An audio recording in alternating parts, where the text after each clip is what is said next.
Fellow Ugandans and friends of Uganda all over the world, by the time you see this video, I will have left the country for some critical engagements outside Uganda. And at the right time, I will come back and continue with the cause.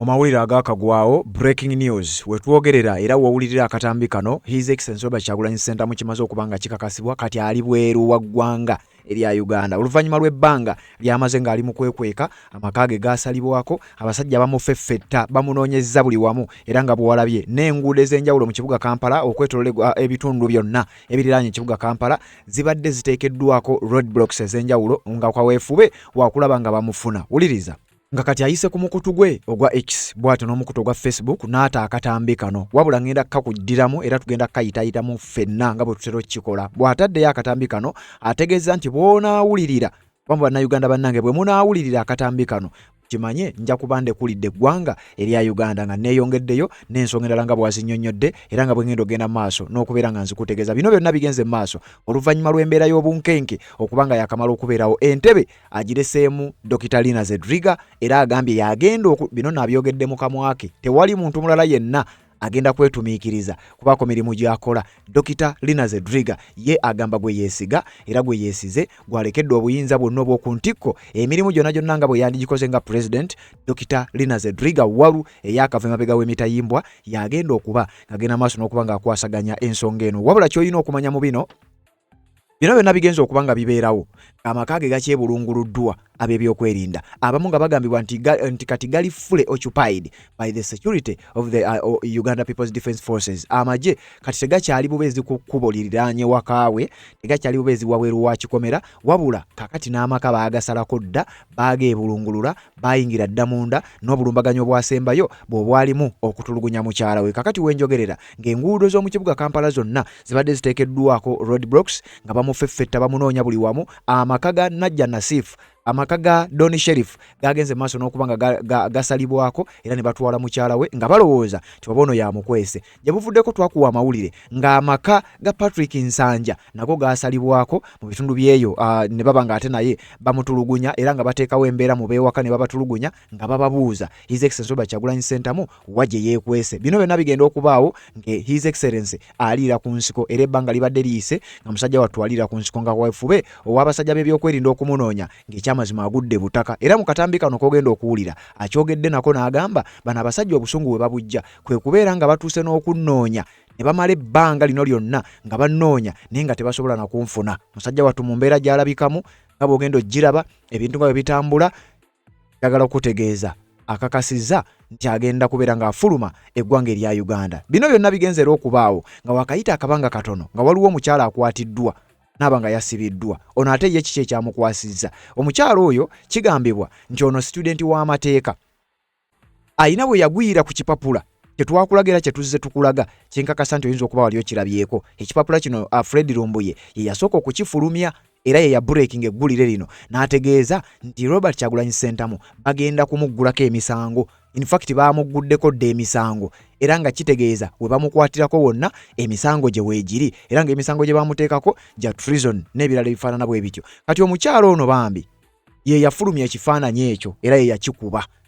Wenjogerera nga naye ali mabega wa mitayimbwa baamukutte ne baba nga baamubuzizzaawo oluvannyuma lw'okubeera nti yafulumya ekipapula kiri nga bw'okirabye. Kati mukadde kano President oluvannyuma lw'okuba nti abasajja balemereddwa okumufuna era bw'atyo n'alaba nga ekyamazima mu Uganda tali safe n'asalawo abeere ng'ayolekera ebweru w'eggwanga gy'ayinza okuba ng'agenda maaso n'okuba ng'akwasaganya emirimu egy'enjawulo. Wabula asuubiza bannayuganda bitagenze kutuula butuuzi wabula bino bye mubadde mulaba byabadde ayogera mu ze Geneva Summit mu ze EU Parliament ne ku platforms endala abadde abikola virtually. Kakati ku mulundi guno agamba tugenda na kufuna omukisa era nga tubikola physically era ayolekedde okuba nga alina n'entuulo ez'enjawulo zagenda okusookerako okubeera ng'ayogerako eri ensi ku mbeera nga bwegenda maaso mu ggwanga erya Uganda. Kakati bino tebinnaggwa njagala tugyewo akalango kano then nzije tubeere nga tusimbula. Ngenda kuwa ebigambo byonna abatategeera bulungi luzungu lwa president tugenda kubeera nga tubiddamu then oluvannyuma tubeere nga tutambula. Nga z'obufumbo olina omwami naye ng'akutawaanya, olina omukyala ng'akutawaanya, bajja ne bakwagalako ne bagenda. Gwe alina ebizibu mu byenfuna nga ssente zikuyita mu ngalo w'oteeka ssente zifa bufi bowola tebazza. Gwe aloota ng'ogwa mu nnyanja, gwe alumizibwa omutwe nga guganja okuwona, naawe aloota ng'ebintu bikozesa ensonga z'obufumbo. Nina ekifo ku mugga awali amayinja wennyambululirako ebisiraani, ekikwa ekifiiriza, omudibo obutaganja obutaweebwa. Nzijanjaba abantu ab'enzikiriza zonna, nsiŋŋaanibwa njeru ku lw'ejjinja. Gwanjagala kuba ku nnamba yange eyo, naawe ali ewala ennyo yita ku WhatsApp.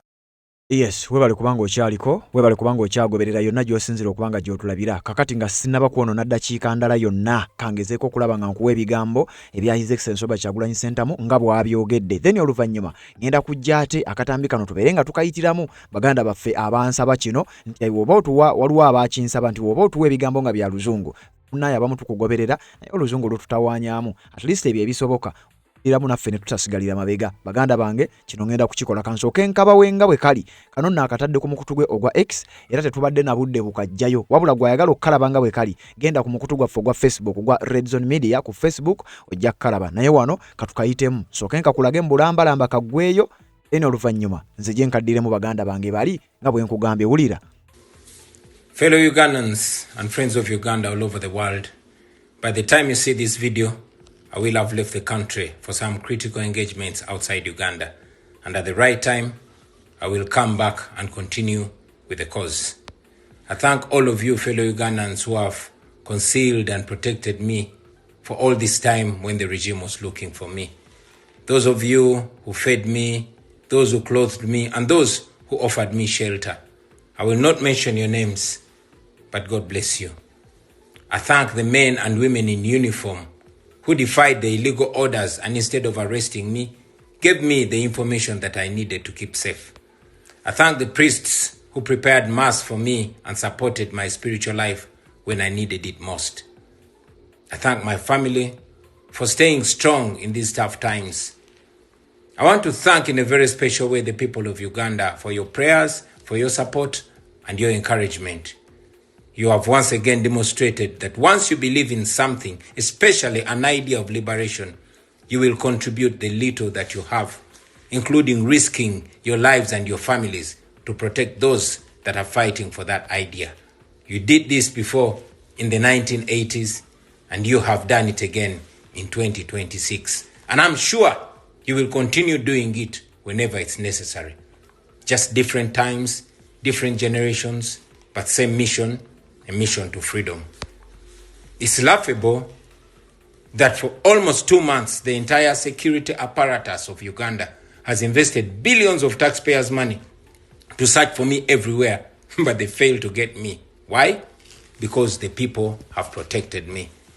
They have staged roadblocks everywhere, searching vehicles and even forcing motorcycle riders and their passengers to remove helmets, causing traffic jam and inconveniencing citizens, all on the orders of Museveni's son.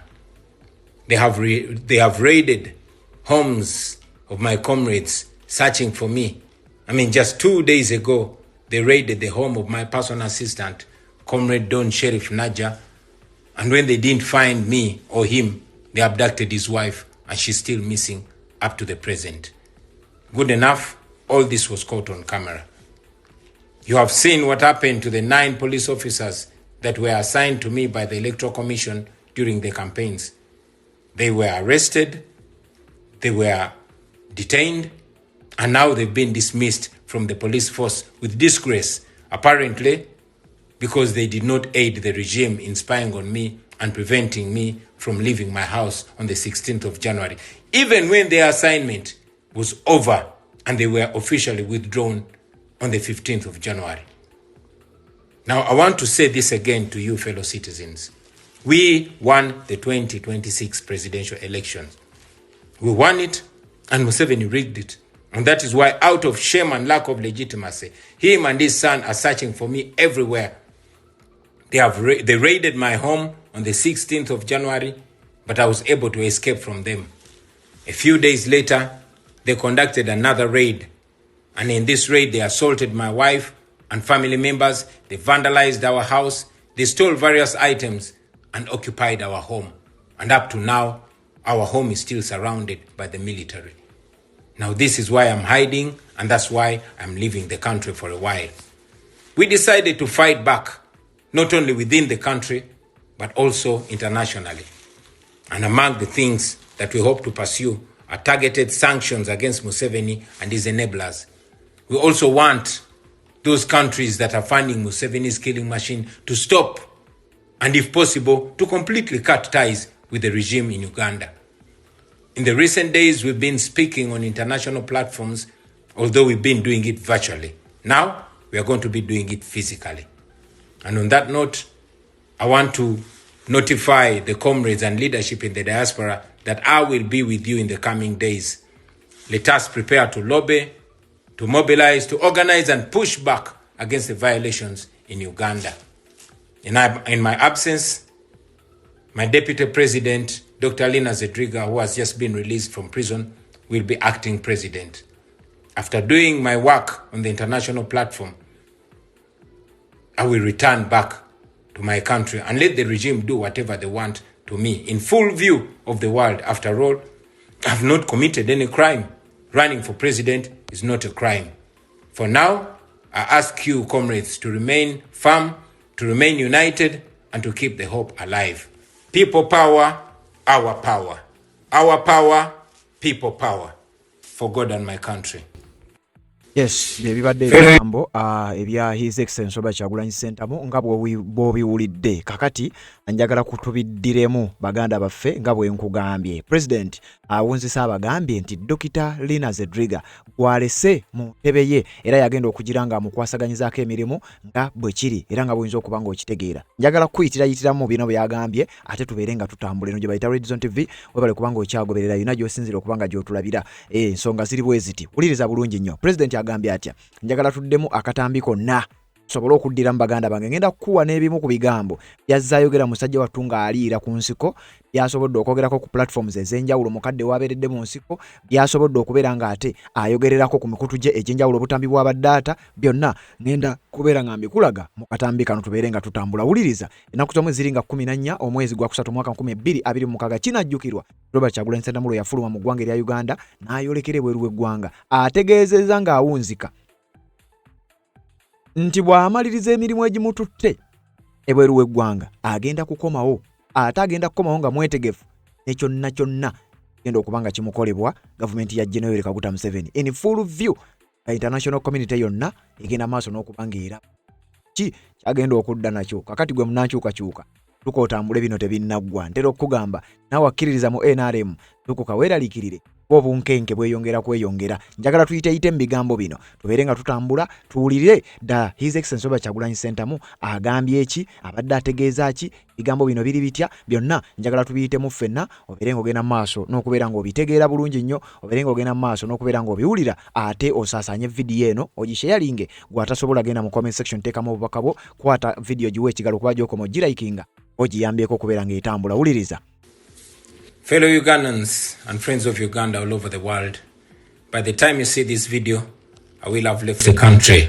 Agambye nti bannayuganda mwenna, bannayuganda bannange mwenna abali ewaka n'abali ebweru w'eggwanga, mukadde we munaalabira vidiyo eno nja kuba maze okuba nga ndekulira eggwanga lyange erya Uganda for some critical engagements outside Uganda. Era nti we naaba ngenze bweru w'eggwanga ngenda kubeerako ne critical engagements wabweru w'eggwanga lyaffe erya Uganda zengenda okuba nga nkwasaganya. Bw'agamba critical engagements kitegeeza ki? Ngenda kwogerako ne basseneta, ngenda kwogerako n'abakungu ab'amawanga ag'enjawulo, agenda kubeera ng'ayogerezeganya n'ezimu ku nsi n'ebimu ku bitongole ebiyinza okuba nga biyambako naddala mu kaweefube ono. Wuliriza.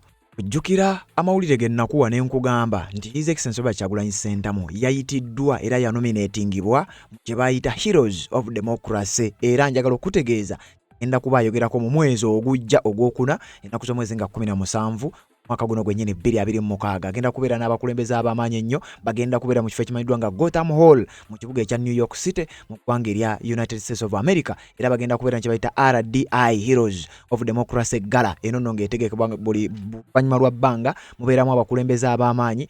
Agenda kubeera ne Ambassador John Bolton eyaliko ambassador w'eggwanga erya America ku mitendera egy'enjawulo ate nga senator we twogerera. Agenda kubeera ne the Honorable Christia Freeland. Mujjukira ebintu ebyo ngambi bawa era bw'obanga obadde ogoberera bino bijjukira bulungi nnyo. Kakati we twogerera kirabise okubeera nga kigenda kuba essaawa yonna agenda kuba ng'abeera na bano. Agenda kubeera ne Senator Mark Kelly nga bagenda kubeera ku pano y'abantu bana nga mu bagenda kubabuuza ebibuuzo kugenda kubeerako eyaliko muwala w'omukulembeze w'eggwanga erya United States of America amanyiddwa nga Herbert Hoover. Kakati ngenda kuba nga mbikutuusako ebyo nabikuwa osobola okuddayo n'onoonya vidiyo eyo. Kakati akugambye enda kubeera ne international engagements agenda okuba nga akwasaganya, agenda kwogerako n'ebikonge eby'amaanyi ennyo, agenda kwongerako n'abakungu abamanyi n'ebitongole wanaatuukira okuddira ebintu bigenda kubeera nga si bye batweyongereyo.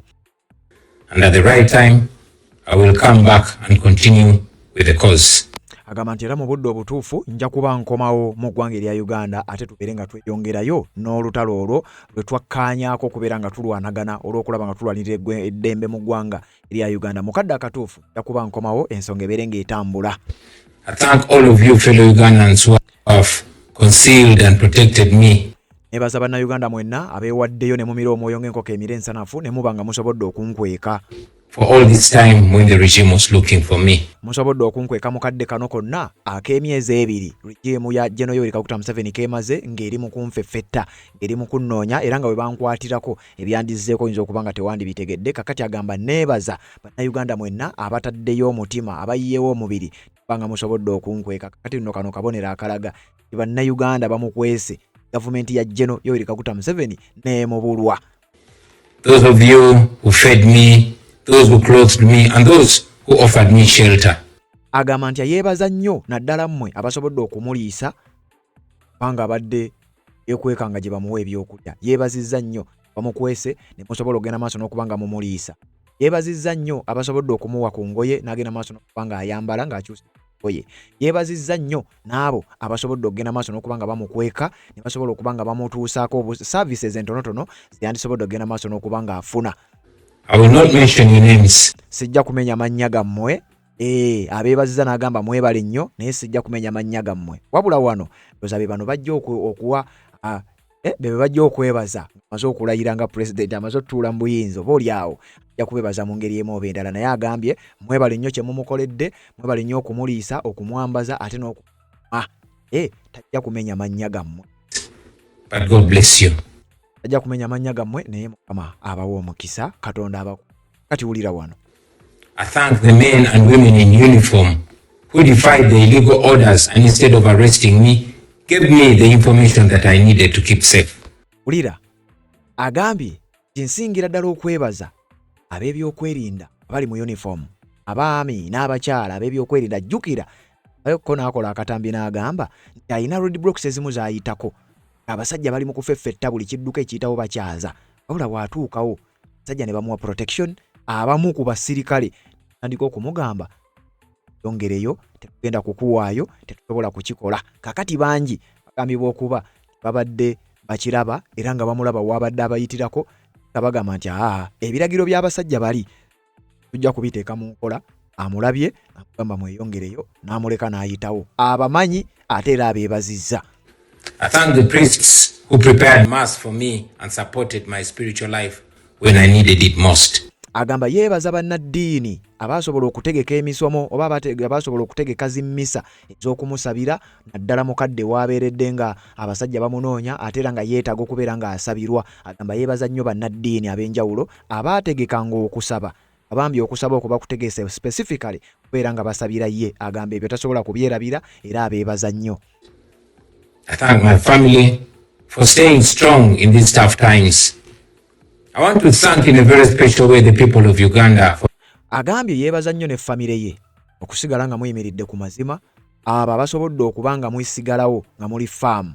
Yeebaza nnyo abafamire okusigala nga bali gumite, kwegamba ne baba nga tebayebyeyebye era nga obaoli awo bamuwaayo n'ebirala ebifaanana bwe bityo. Era wano yeebaza bannayuganda. Wulira. For your prayers, for your support and your encouragement. Agamba yeebaza nnyo bannayuganda mwenna essaala zammwe ze mbaddenga mumuwa, olw'obuyambi obw'enjawulo bwe mbaddenga mumuwa, oba oli awo n'engeri gye musobodde okuba nga mumuzzaamu amaanyi. Ebigambo ebyo ebizzaamu amaanyi bye mbaddenga mumuweereza ku mitimbagano abasinga obungi nga muyitira ku mukutu ogwa Red Zone TV abeebazizza. Agamba tajja kubitwala butwazi bw'atyo ffa, abeebazizza okuba nga mugenze mu maaso n'okubeera ng'ekyo mukola. You have once again demonstrated that once you believe in something, especially an idea of liberation, you will contribute the little that you have, including risking your lives and your families to protect those that are fighting for that idea. Agamba nti okumanya bannayuganda mumuyiriddewo omubiri era okumanya musanyufu nnyo gye muli bannayuganda. Agambye naddala mu abasobodde okwewaayo ne mukola ekisoboka okulaba nga musobolera ddala okuba nga mumukweka, musobodde okuriskinga, musobodde okuwaayo obulamu bwammwe bulungi nnyo nti singa muba mukkiriza era mulaze omusajja General Kaguta Museveni muba mukkiririza mu kintu, muba musazeewo okuba nga mukikuuma, muba musazeewo okuba nga mukirwanirira, wali mbeera yonna esobola kibalemesa. Agamba kino mukikoze, abansabidde munsabidde, abankwese munkwese, abandiisizza mundiisizza, wabula agamba ekyo mukikoze mu buvumu n'okwongera okulaga omusajja nti bwe mubanga mulina kye mwagala nga bannayuganda tewali nsonga yonna eyinza genda mu maaso nakubeera ng'ekibalemesa. You did this before in the 1980s and you have done it again in 2026. Agamba kino si gwe mulundi ogusoose ekyokubeera nga musobola okweka oyo akulembedde olutabaalo lw'okubalwanirira mwakikolako mwaka gwa 1986. Tegeeza Uganda bakweka Museveni ng'obotamu. Kati agamba mwakikolako mu 1986 then mukizzeemu ne mukiraga nti musobola okukikola oluvannyuma lw'emyaka 40 mwaka gwa 2026. Kino kye mukoze si kipya era si gwe mulundi ogusoose kubanga mwakikolako. And I'm sure you will continue doing it whenever it's necessary. Agamba nti era ndi mukakafu nnyo era nkakasa temujja kusigala mu kikola era mujja genda maaso n'okukikola kinaabanga bwe munaabanga mutegedde nti kyetaagisa. Kakasiza bannayuganda muli bagumu, muli ggumi ate muli bamalirivu okukola ekyo kisobola okutaasa omuntu oyo akulembedde olutalo. Mwakikolako mu 86, mukikoze mu 2026 ate nkakasa mukyasobolera ddala ogenda maaso n'okukikola naddala nga mukkiriza nti kyekyo kyennyini kye mukkiririzaamu. Just different times, different generations, but same mission, a mission to freedom. Newankubadde kibeerawo mu budde obw'enjawulo mu myaka egy'enjawulo naye ate mu generation era ez'enjawulo wabula mission esigala yeemu, omulamwa gusigala gwe gumu, mulamwa gwa kulwana kulaba nga tutuuka ku ddembe lyaffe nti n'abakikola mu 86 baali bakikola balwanirira ddembe newankubadde oli awo byatambula nga bwe byatambula yabasuubiza eddembe oba yabasuubiza emirembe alabika yabawaamu mirerembe naye ng'agamba nkakasa mukyasobolera ddala ogenda maaso n'okuba nga mukikola kasita muba nga mukikkiririzaamu. It's laughable that for almost 2 months the entire security apparatus of Uganda has invested billions of taxpayers' money to search for me everywhere, but they failed to get me. Why? Because the people have protected me. Agamba kino kisesa n'okusesa.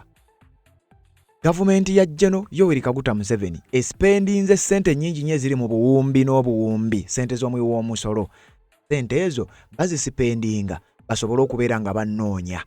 Wabula ekyebuunyisa era nga n'okusesa kisesa abasajja bano tebasobodde kunfuna oluvannyuma lw'okubeera nti abantu ba bulijjo basobodde okubeera nga bankweka. Agamba kino kisesa n'okusesa. Abasajja baspendinze sente nga bannoonya banfune wabula tebasobodde kunfuna just lwakuba nti abantu ba bulijjo bankwese. Kana yewe bamukweka mu mwaka gwa 1986. They have staged roadblocks everywhere, searching vehicles and even forcing motorcycle riders and their passengers to remove helmets, causing traffic jam and inconveniencing citizens, all on the orders of Museveni's son.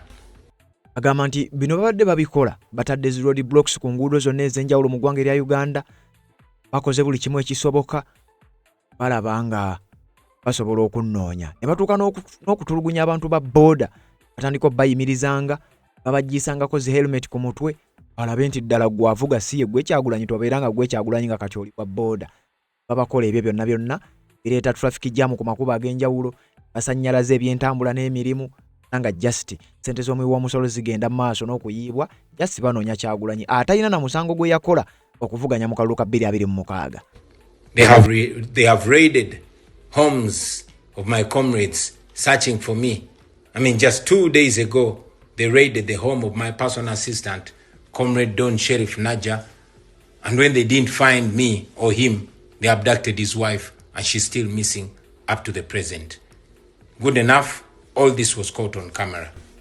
Agamba nti bino byonna babikoze ne batuuka n'okusalako amaka ga mikwano gyange, amaka g'abantu bentambula nabo, amaka g'abantu abandi ku lusegere era nga nnaku nga 2 se n'okulumba amaka aga Sheriff oba Doni Sheriff oba Najja Sheriff ne basobola okubanga bagasalako ne bayingira mu ngeri emenya amateeka nga balowooza nti oba oliawo eyo gye neekwese batuuseyo ne baba nga tebansanzeeyo ate ne Doni Sheriff ne batamusangayo basobodde okugenda ne mukazi we ne baba nga bamuwambye wabula eky'omukisa omulungi no byonna byabadde bikwatibwa ku kamera era byonna byalabiddwa kakati nga bwe twabikulaze ku gwa Red Zone TV agamba eky'omukisa omulungi byonna baabirabye byonna bikolebwa nga ssente y'omuwoomusolo ye yonoonebwa just banoonya nze.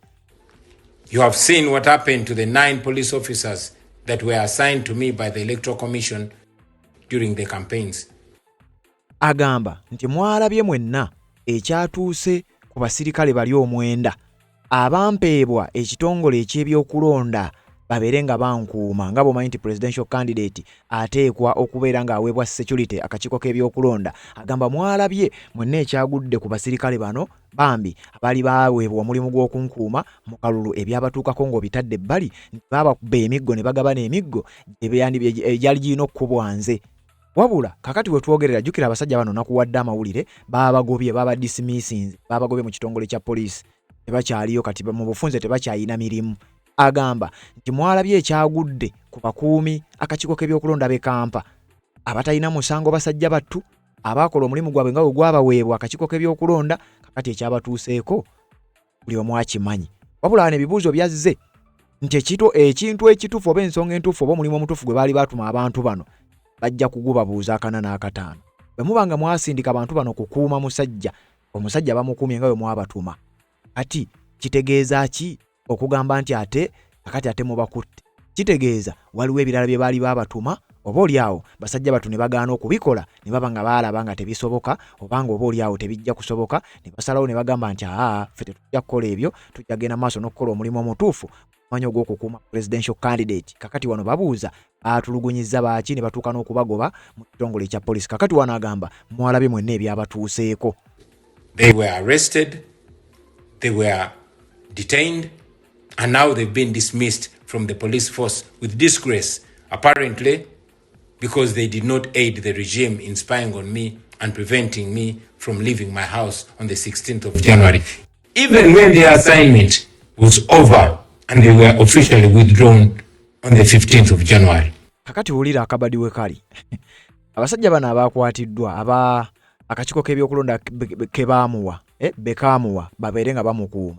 Kati mbu ekyabakwasizza basajja battu obaagaana okuyambako General Kaguta Museveni ne gavumenti ye okulaba nga baketta His Excellency Robert Kyagulanyi Ssentamu n'engeri gy'ayinza okuba nga afulumamu. Kakati wulira wano akalippo we kali. Kigambibwa nti ng'ennaku z'omwezi 16 ng'okulonda kuwedde baasalako amaka ga Robert Kyagulanyi Ssentamu mu bijjukiro ebyo. Mu kugasalako kigambibwa nti bano baali babajjeeyo jjukira officially bano withdrawingibwa oba bajjibwa ku muntu gwe babawadde okkuuma bamugibwako nga 15. Kakati bayinga 16 amagye ne gasalako amaka ga Robert Kyagulanyi Ssentamu olwo yatoloka. Kakati agamba nti bano omulimu gwe baali babawadde gwe bagaana okukola okwe kuspying oba okuketta Robert Kyagulanyi Ssentamu oluvannyuma lw'okuba nti bano baagenda okusalako amaka ge basanga omusajja adduse. Kati mbu kigambibwa lwaki tebaawayo information Kyagulanyi agenda kudduka era ogwo gwe gumu ku misango yabavunaanibwa okusinziira ku ye. Agamba nti basajja battu omusango gwe babavunaana obaagaana okuwaayo information tyoba Kyagulanyi agenda kutoloka tyoba waba wakutoloka agenda kutolokera mu kifo kino ng'ogyeko emiggo gye babakubanga gwe omusango gwe babavunaana okusinziira ku Robert Kyagulanyi Ssentamu nga bw'agenda maaso n'okuba ng'agamba mu katambi nti baba withdrawing nga 15 kyokka ate nga 16 ne bajja ne basalako amaka ge. Omusango gwe babavunaana lwaki tebaamusangayo? Envuvumo zigamba nti abakulu bano baanyiga nga balowooza nti oba abasajja bano be baayambako oba Kyagulanyi Ssentamu mukukusa bagenda okujja okudeployinga nga tebasobola kumufuna. Katweyongereyo. Now I want to say this again to you fellow citizens. We won the 2026 presidential elections.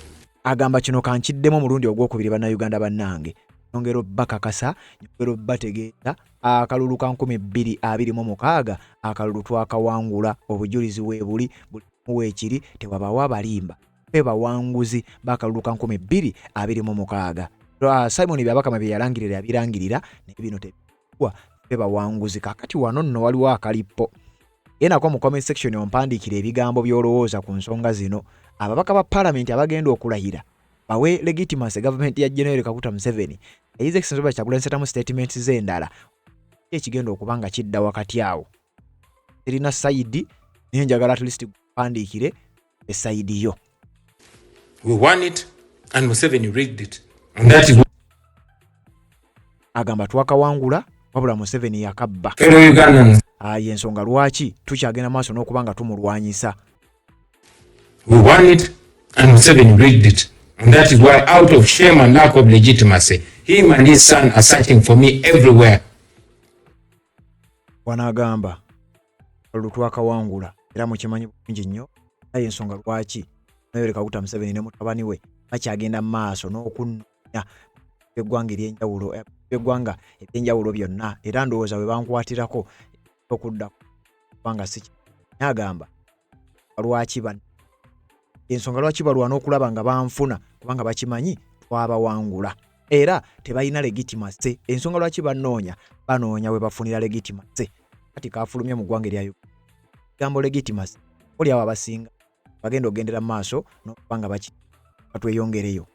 They raided my home on the 16th of January, but I was able to escape from them.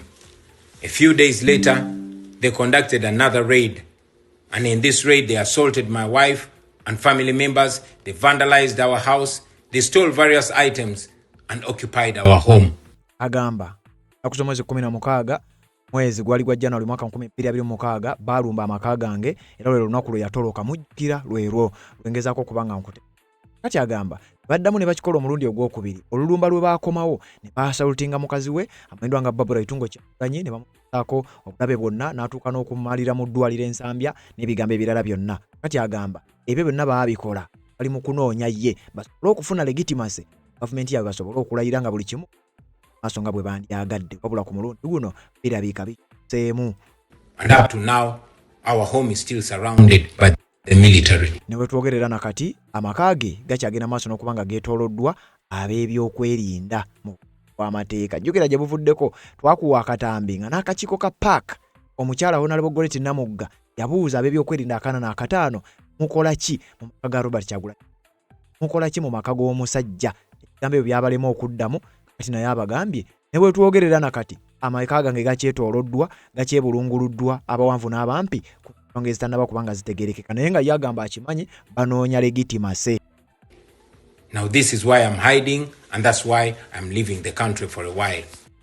Gamba yensonga lwaki ndi mu kwekweka era yensonga lwaki nsazeewo nsooke nfulumeko mu ggwanga okumala akabanga.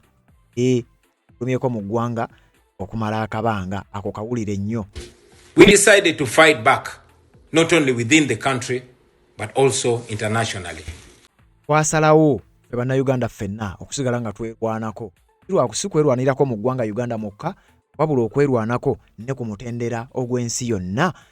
Ologena maaso n'okubanga tulabisa abasajja bano ologena maaso n'okubanga twerwanako n'okubalaga nti tetuli batiitiizi era tetuli mu kubawenga gye bali bikola locally and international. Abalwanire waka tulwana n'abalwana internationally bagenda maaso n'okulwana. Kakati wano owulirizaawo nnyo bw'atannategeera message eno kakati wano message enkulu weetandikira wulira. And among the things that we hope to pursue are targeted sanctions against Museveni and his enablers. Agambye mu bintu ebimu bye tugenda okusinga okuteekako essira kati wano nze kankugamba enganze yagenze kutuula butuuli. Agamba bintu bye tugenda okuteekako essira pasuwinga okulaba nga international community bongera okukuba kye bayita targeted sanctions ejjeno Yoweri Kaguta Museveni tabani wejjeno Muhoozi Kainerugaba. Naye wano owulirizaawo nnyo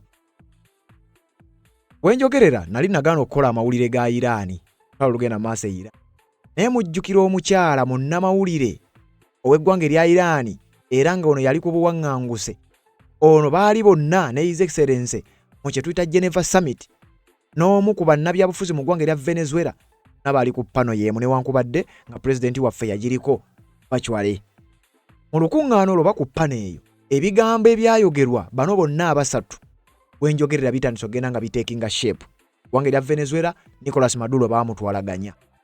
Mu ggwanga erya Iran Ayatollah Sayyid Al Khamenei wenjogerera nga mugenzi eggwanga lya America lyamutugumbula dda ate nga n'embeera ekyagenda mu maaso n'okuba ng'etabuka oba olyawo bannansi mu ggwanga erya Iran banatera okulaba ku mirembe gavumenti y'obwa dictatorship y'obwa nakyemalira erabika eri mu kugwa ggwanga erya Uganda His Excellency Robert Kyagulanyi amaze okudduka mu ggwanga oba amaze okufulumako kko mu ggwanga jjukira ne munnamawulire w'eggwanga erya Iran yadduka mu ggwanga era yabyogera mu Geneva Summit wa physically president yali mu ggwanga erya Uganda yogera virtually mulundi guno agenda kubyogera physically ne gyagenda okubeera agenda kubeerayo physically jjukira nakugambye ne gye baamuyita gyagenda okuba nga abeera mu kye tuyita hero of democracy gyagenda okuba nga abeera ayogera n'abamu ku bakungu oba abasajja abakulu n'abakazi ab'amaanyi ab'ebitiibwa okwetoolola ensi yonna nga bwe nabakuwa bakunyonyola buli omu n'ebimukwatako n'enkutegeeza be baani n'enkuwa n'abagenda okukwestioninga oba abagenda okubabuuza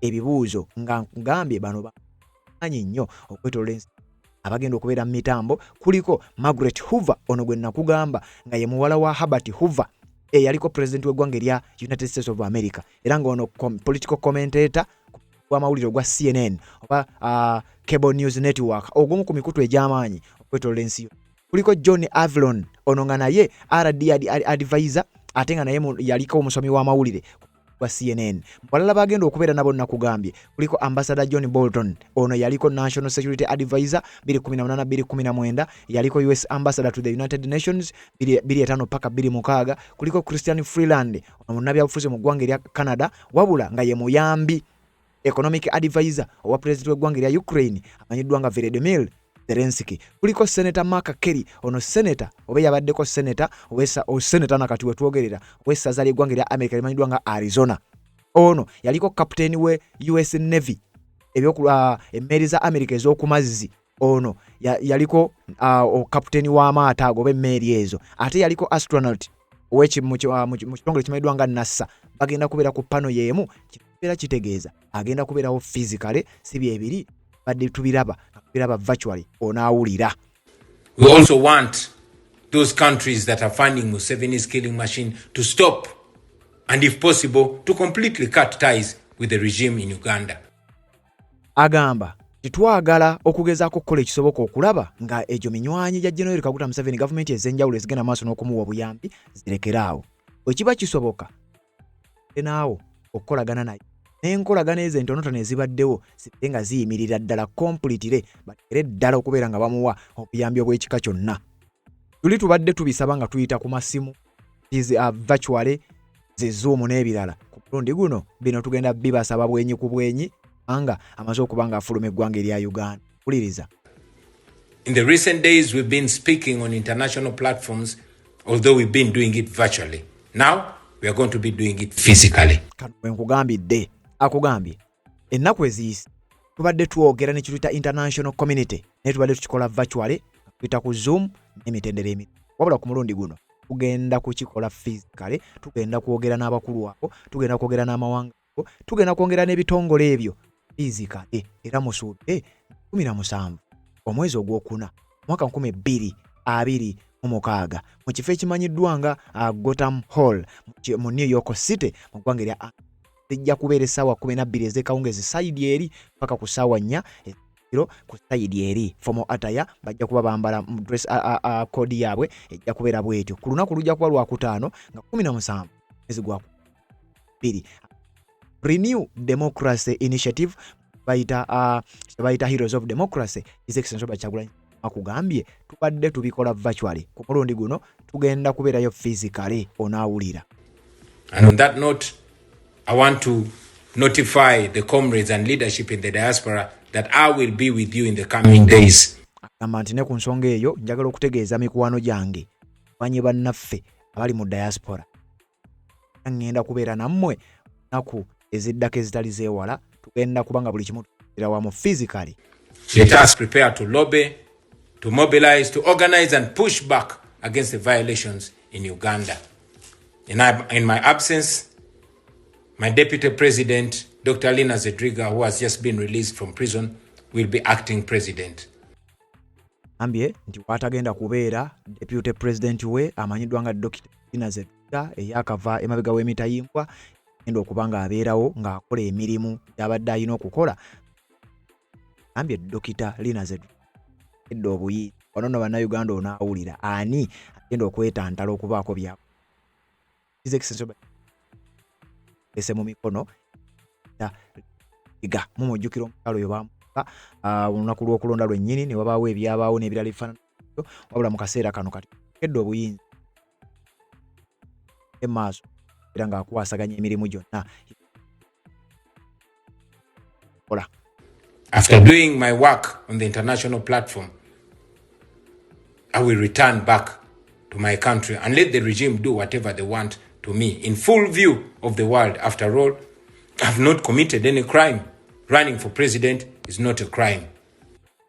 Era wano agambye nti mukadde akatuufu yakudda mu ggwanga erya Uganda in full view. Era wanaaba akomye yakumakinga sure nti afeetinga abasajja kulire emu.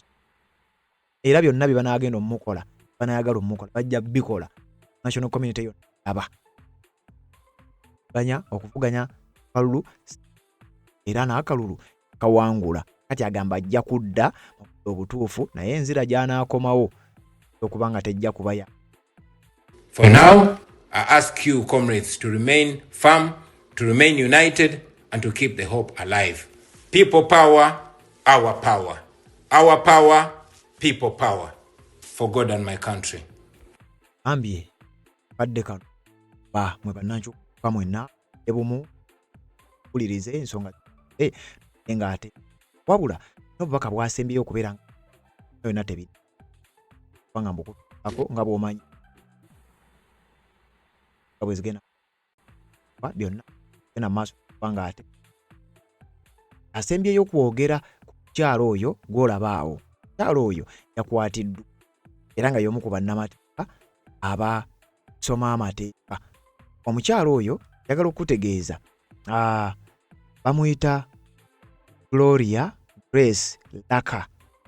Omukyalo ono ye yakuba ekifaananyi ekyalaga waliwo omusango ogugguddwa Sentamu. Omukyalo ono law student ebimukwatako biri ku kiwandiiko ekyafulumiddeko official y'omukutu gwa Daily Monitor. Mu kipapula ekyo kye yakuba ekifaananyi n'akisharinga bagamba nti file case number yali 10426 CO. Wano nga bagamba date of filing bagifilinga nga 6/3/2026. Honorable Kyagulanyi Sentamu Robert alias Bobi Wine, sex M, age 44, making false allegations, malicious statements nti baali bagenda kumuggulako omusango olw'okukola statement ezitali ntuufu eri eggwanga erya Uganda. Bye biri ku kipapula ekyo kyogenda maaso n'okubanga olaba omukyalo eyakita y'oyo. Kati we twogerera omukyalo yali mabega wa mitayimbwa.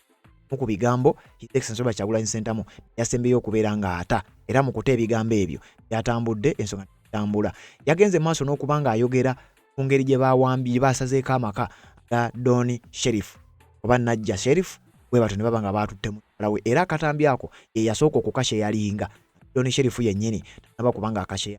Bino byonna byabaddewo tannaba kubanga afu. Bayagambye tulabidde akatambi tuyinza okuba tukalabye ali bweru wa ggwanga baboziwudde era yandibanga ku bigambo nga babyogedde oba oliawo. Nange nenjagala nzije tuge nga ate gabana era nga zitambulira ddala. Mu bigambo ebirala ebyasembyeyo yayogera ku bakuumi be abamukuuma akakiiko k'ebyokulonda bekamuwa nga bamukuuma nga presidential candidate.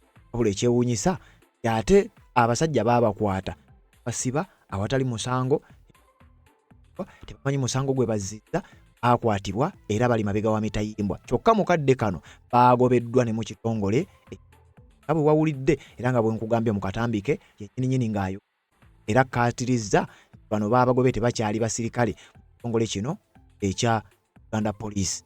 Ebigambo bwe bityo ebigenda mu maaso n'okubeera nga bitambula bwezityo bwe zizze ensonga bikyagenda mu maaso. Ebigambo bya His Excellency bw'atyo era yasembayo ulira yayogerako ku basajja ab'ebyokwerinda okudiployinga kudeza enjawulo nga bamunoonya eri etaategerekeka omusango gwe yazza nga tegutegerekeka. Ebyo nabyo yabyogerako yako erako ku family ye ku lunaku lw'abakyala yogera ku mataba mu kibuga Kampala n'ata akatambyako bimu ku bigambo ebikyasembyeyo ndowooza na kano nako kankakuwe naba kubanga neeyongerayo then oluvannyuma nzije nkuwa ebigambo byayogera mu Geneva Summit era nga Bannayuganda bannange mwenna mbalamusizaako leero ennaku z'omwezi ziri 24 omwezi ogwokubiri omwaka 2026 olunaku olulala era olw'okwekweka olw'okwekukuma olw'okubeera ku dduukadduuka newankubadde tetulina musango naye njagala mwenna okubeebaza olw'okusiiba abakatuliki nga nze n'abasiraamu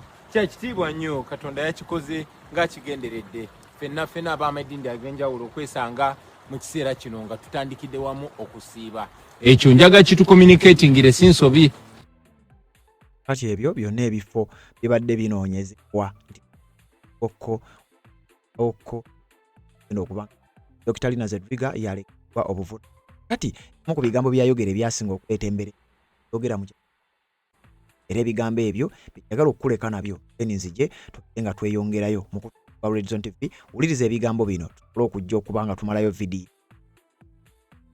Distinguished guests, freedom fighters and human rights activists from all over the world, ladies and gentlemen. This is my second time speaking at the Geneva Summit for Human Rights and Democracy, and I'm very grateful to the organizers for making it possible for me to speak to you today. In 2022, I spoke about a country that I call home, Uganda, a nation of 50 million people living under the violent military dictatorship of General Yoweri Museveni, who has for 40 years twisted the law and used the military to stay in power. I told you of how I ran for president against him in 2021, how it was the most violent political campaign yet, and how he massacred hundreds of our people on the 18th and 19th of November 2020. How he shut down the internet on the eve of the election, imprisoned me inside my home for weeks, and then declared himself winner of the 2021 presidential election. Now, it is 2026, and here I am again, speaking to you at the Geneva Summit. Nothing has changed for the better, only going from bad to worse. Despite what happened in 2021, we were driven by hope to give it another try. So in 2025, I announced that I was running for president again. For 112 days, I traveled across the country campaigning, and the population turned up overwhelmingly. Yet again, our campaigns were violently attacked, our supporters were murdered, we were blocked from reaching many places, and were also blocked from several media stations. As usual, Museveni shut down the internet again, this time 3 days to the election. And what happened thereafter was not an election, but a military operation. The election was so rigged to the point that even at the polling station where Museveni voted for, he got much more votes than the actual registered voters in the register. Our polling agents in several places were arrested and whisked away. Several of our party officials were arrested and many abducted. 2 female deputy presidents of our political party were abducted and held incommunicado in a military barracks for 3 weeks before being thrown into a prison where they are languishing right at this moment. The military was deployed on our streets, shooting on spot whoever dared to challenge the criminality. It was under these circumstances that Museveni yet again declared himself winner of the election, this time with over 70% of the vote. Right now, I'm speaking to you while in hiding. This is because as soon as the election was finished, Museveni's son, who is also chief of the Ugandan military, issued an order to take me to him, dead or alive. The military acted on his order and raided my home. They tortured my family members, humiliated and undressed my wife, accusing her of hiding me.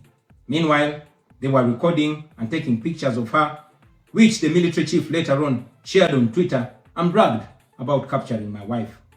They also took over my home and surrounded it, and they are occupying my home as we speak right now.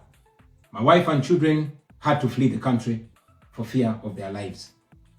I am in hiding, but I don't want to be in hiding.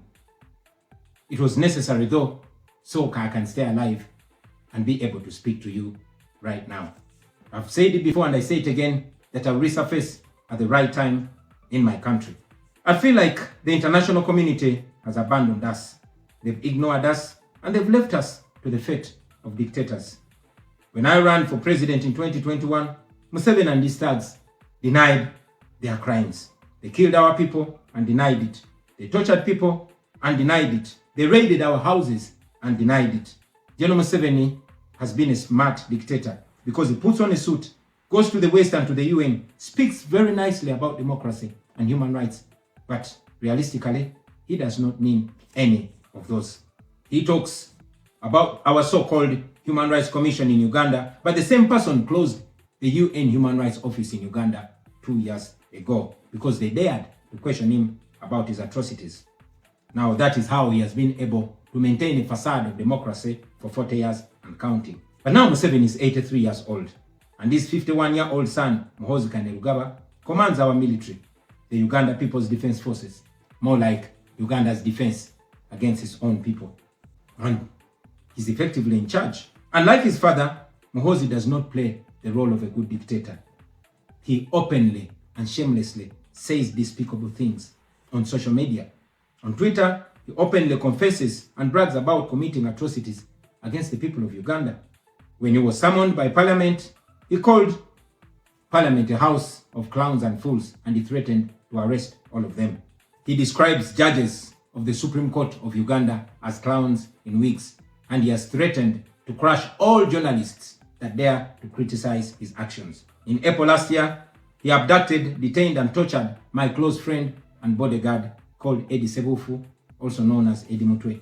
He later on posted on Twitter naked pictures of Eddie, boasting that Eddie Mutwe was in his basement learning Museveni's mother tongue, Unyankole. Last month, he bragged about killing 22 of my friends, and he said that he's praying that I am the 23rd person for him to kill. In other words, Museveni and his son no longer fear international retaliation for their crimes. They've been so emboldened by your lack of action. They know that they can murder their own people, imprison them, torture them, remove their fingernails, push needles down their testicles, and nothing will happen to them. Now, they're using rape as a weapon. Boys and girls, men and women, people of all ages have reported being sexually assaulted by Muhoozi's military. And it's not rare. The majority of the people that they capture and unlawfully imprison have reported being raped, whether men or women. It is no longer possible, ladies and gentlemen, for the international community to deny Museveni's violence and atrocities.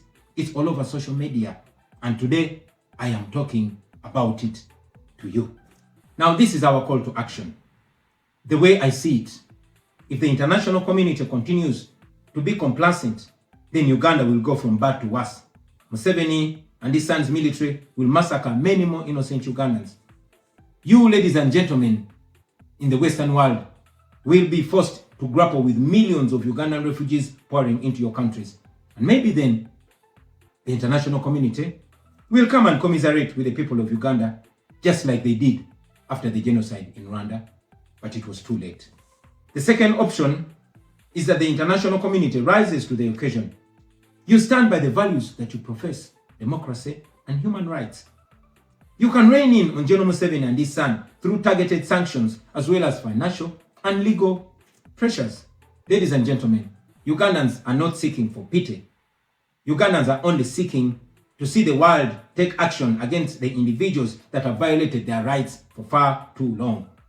Those that have abused democracy with impunity should be the starting point. Please sanction these individuals. Sanction General Museveni. Sanction General Muhoozi. Sanction all the police and military officers that are responsible for gross human rights violations. Sanction those commanders. Sanction the judicial officers that have aided criminality through deliberately misinterpreting the law or skewing it. Those that normalize electoral fraud. Those that remand to prison suspects that should actually be sent to hospital. Sanction these individuals because their combined efforts in the last election effectively give autocracy a blank check to rule over the people of Uganda for 5 years. We call upon the international community to treat General Museveni exactly how they treated Idi Amin, because Idi Amin did what he did to Ugandans for only 8 years. Museveni has done much worse to the people of Uganda, and it has been for 40 years and counting. Because of the inaction of the international community, Museveni's mode of dictatorship and human rights violations is being seen as acceptable in the region, and it must be stopped before it is exported to other countries in the region and in the continent. We ask the international community not to recognize Museveni's regime because it is not legitimate. Please terminate any forms of cooperation with this government because he is not legitimate. On our end, as the people of Uganda, we are committed to non-violent means of changing our country, non-violent means of putting an end to this 40-year-old dictatorship. And you can be sure that the people of Uganda will sooner or later free themselves, because oppressed people cannot stay oppressed forever. With your help, friends, with the help of the international community and development partners, we can change our country. We can liberate Uganda before it is too late. Thank you for listening to me. For God and my country. Ngazo obufumbo olina omwami naye ng'akutawanya, olina omukyala ng'akutawanya, bajja ne bakwagalako ne bagenda. Gwe alina ebizibu mu byenfuna nga sente zikuyita mu ngalo, wooteeka sente zifa bufi, b'owola tebazza. Gwe aloota ng'ogwa mu nnyanja, gwe alumizibwa omutwe nga guganja okuwona, naawe aloota ng'ebintu bikozesa ensonga z'obufumbo. Nina ekifo ku mugga awali amayinja wennyambululirako ebisiraani, ekikwa ekifiiriza, omudibo obutaganja obutawiibwa. Nzijanjaba abantu ab'enzikiriza zonna, nsiŋŋaanibwa njeru ku lw'ejjinja. Gwanjagala kuba ku nnamba yange eyo, naawe ali ewala ennyo yita ku WhatsApp.